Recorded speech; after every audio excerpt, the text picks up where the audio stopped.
story. I was in Lancaster, Pennsylvania speaking, and I was talking about this, and I was telling them about the effort to cloister, and I had no idea. They all knew. They're all sitting there looking at me like I'm an idiot because they knew it was right down the road. And I'm standing there talking about it like they'd never heard of it before. But it was originally a Rosicrucian settlement, and it's there today. Okay? A Rosicrucian settlement. So these are two of Hall's books that I wanted to draw your attention to. One, the one that has kind of a white background, The Secret Teachings of All Ages. This is Hall's great magnum opus. This is why many people believe he is the great occult wisdom teacher of the 20th century. Because he basically dedicated his whole life to going all over the world and gathering all of the esoteric occult wisdom teachings and philosophies from all the traditions. And he compiled them in this book, The Secret Teachings of All Ages. And if you go get a copy, it's like this huge book. But he teaches in there everything from Masonry to Rosicrucianism to Kabbalah to literally telling you how you can draw a pentagram on the floor and conjure up a demon and make a pact with Lucifer. Okay? He's actually got that in his book. He gives you a couple of different kind of pacts that you can make with the devil once you summon him. So that's The Secret Teachings of All Ages. His other book, The Secret Destiny of America, is the one where he really goes into a lot of detail about America's founding from the perspective of these esoteric occult societies. And I just want to reiterate, because some people get the wrong idea or the wrong impression when I talk about these things, but I want to reiterate what Dr. Stan said earlier. I definitely acknowledge, and so does David Bay, who worked with me on this, that Christians certainly came to America early on and have played a very important role in the founding and the development of America. But the conflict that we see in America today, from what I've studied, is not a conflict that began in the 1960s, as many people think. It's a conflict that has been here right from the beginning.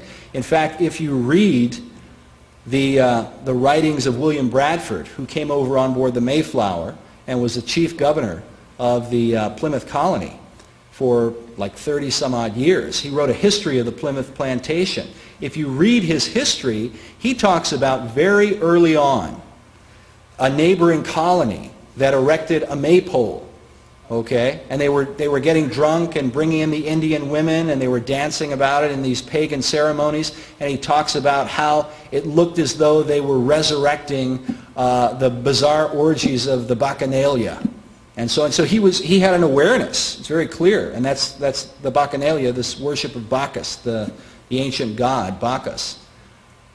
And he talks about how fornication and adultery and homosexuality even were being practiced by people there right in early America, back in the 1600s. And Bradford is writing about this stuff. So part of the point that we try to make is not to deny the Christian heritage of America, but to acknowledge that this conflict has been around right from the beginning. And that while, yes, there were Christians who came here and they wanted to build their churches, and they wanted to worship the Lord and preach the gospel. And I'm certainly very thankful that they did. But they were not alone. There were other people who came here and they had a completely different idea about what America was supposed to be. And that's really what Manly Hall is talking about in his book, The Secret Destiny of America. And if you watch, I actually got one of Hall's lectures. This is a guy he wrote some 200 books in his life. And he gave 8,000 lectures before he died. 8,000 lectures. And the president of the society told me that they still have, when he died, they had a bunch of Freemasons that turned out for his funeral. Okay, they turned out, in full honors and everything to come to honor what they called, quote, illustrious Manly P. Hall. And that the Masons still, to this day, he told me, they still go by PRS, the Philosophic Research Society, and talk about what a great, wonderful influence Manly Hall was. Hall was a sculptor, just to give you a little bit more insight.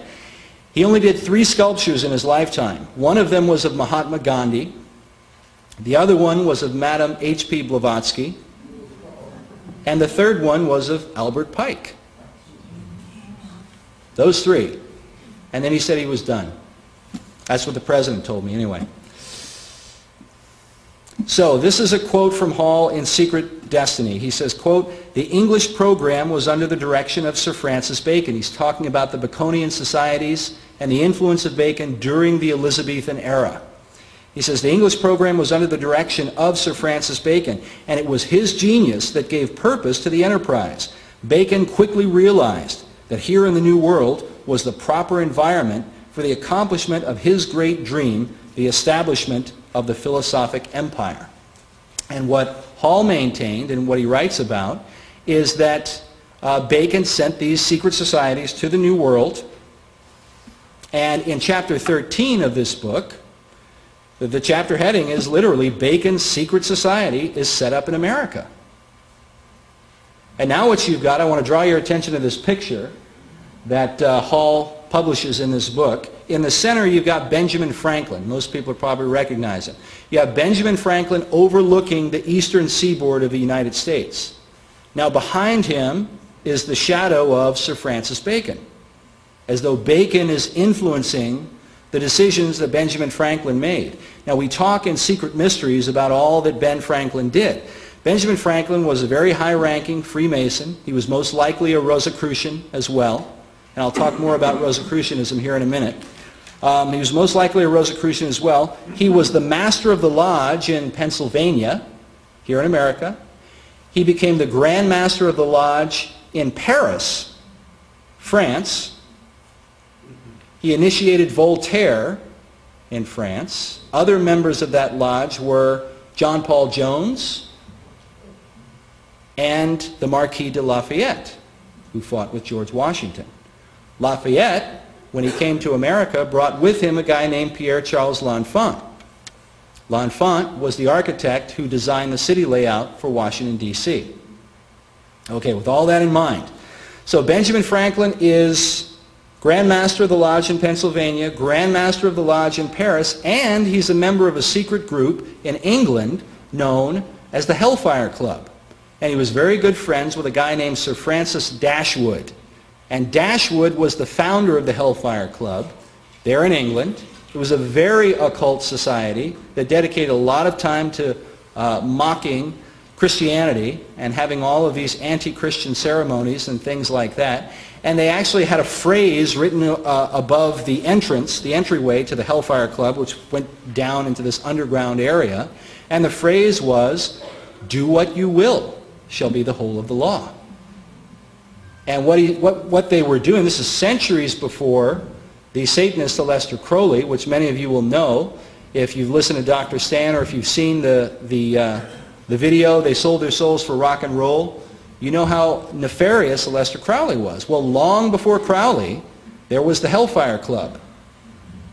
And they based the phrase on this radical, heretical French priest named Francois Rabelais, who wrote this series of books called Gargantua and Pantagruel. And there they have this society that's built up, and it's called the Abbey Thelema. Okay? The Abbey Thelema. And in the Abbey Thelema, which is a mockery of the whole idea of a Catholic Church and so on, in the Abbey Thelema they just have one law: do what you will. And so that's what the Hellfire Club wrote above their hideout. And the Abbey Thelema, for those who have studied Crowley, well, actually Aleister Crowley had a retreat where he performed occult rituals, and he called it the Abbey Thelema. So Benjamin Franklin is a member then of secret societies in America, in England, and in France. These were the 3 countries that were involved in the Revolutionary War. Okay? And many people find this very, very interesting. And I could talk more about that, but I'm going to move on. So Franklin now in this picture, you've got Bacon as a shadow behind him, and then Franklin overlooking the eastern seaboard. Now you'll notice that there on the eastern seaboard you've got Boston, New York, Philadelphia, and Baltimore. And just south of Baltimore in time would be Washington, D.C. One of the researchers that we interview, a guy named Jim Allison, has a website up, and he talks about these global